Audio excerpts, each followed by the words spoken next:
वो कहते हैं ना, अगर सास माँ बन जाए तो बहू बेटी बन जाती है, और अगर माँ बेटी एक हो जाए तो दुनिया की कोई ताकत इस सोच को बदलने से नहीं रोक सकती।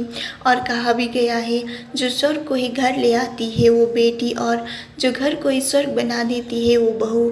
यह एक सच्चाई है कि बेटी ही बहू बनती है, चाहे वो बेटी हमारे घर से जाकर दूसरों के घर की बहू बने या दूसरों के घर से आकर हमारे घर की बहू बने। इस तरह की अच्छी सोच रखने के बावजूद समाज में एक बहुत गंदी सोच अभी तक ख़त्म नहीं हुई है, और वो है बहू और बेटी में फ़र्क रखना, बहू के साथ अच्छा व्यवहार ना करना, बहू को अपने घर के सदस्य ना समझने से ज़्यादा दूसरों के घर से आने वाली बेटी समझकर उसे हर बात में ताना देना। क्या सच में बहू बेटी है?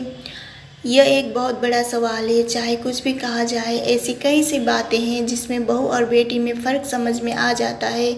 जैसे बेटी अगर जवाब देते तो उसे ना समझे कहकर टाल दिया जाता है, और अगर बहू कुछ कहे तो उसको ताने सुनाए जाते हैं कि तुम्हारी माँ ने शिष्टता नहीं सिखाई।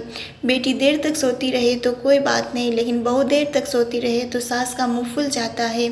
बेटी चाहे कितनी भी फ़ोन पे बात करे तो कहा जाता है अभी तो उसके खाने खेलने के दिन है, लेकिन बहुत देर तक बात करे तो समय की बर्बादी और बिल भरने को बात को लेकर हंगामा खड़ा कर दिया जाता है।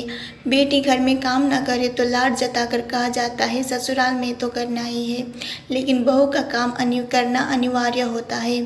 बेटी ससुराल में खुश है तो माँ की बाँछें खिली रहती है, लेकिन बहू खुश है तो सास की छाती में सिल चुभने लग जाते हैं।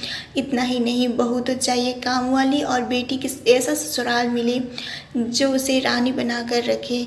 एक ही औरत यानी सास या फिर कोई इस तरह की दो रंग की बातें कैसे कर सकती है? इस तरह की सोच रखने वाले लोगों से कभी अच्छा समाज नहीं बन सकता। और अगर ऐसा ही हाल रहा तो कभी दूसरों के घर की बेटी तो कभी हमारे घर की बेटी का जीना मुहाल हो जाएगा। दो सब बेटी और बहू के लिए। एक ज़माना था जब बहुओं को तो क्या बेटियों के साथ भी अच्छा सलूक नहीं किया जाता था, लेकिन अब लोगों की सोच बदली है। अब लोग बेटी के जन्म पर दुखी नहीं, खुश होते हैं। बेटी और बेटे में परिवेश में फ़र्क नहीं किया जाता। समाज में आने वाले ये बदलाव काफ़ी काबिल तारीफ़ है। बरसते बेटियों को लाड़ दुलार के साथ इस बात की भी शिक्षा दी जाती है कि उन्हें ससुराल जाकर किस तरह पति और उनके घर वालों के साथ सामंजस्य स्थापित करना है। छोटी छोटी बात पर तुनकना, घर छोड़कर चले जाना, बड़ों के साथ मुँहजोरी और जवाबदेही आदत क्यों कहीं का नहीं रहेगी। कोई भी रिश्ता खुद नहीं टूटता, गलतफहमी और घमंड उसे तोड़ देता है।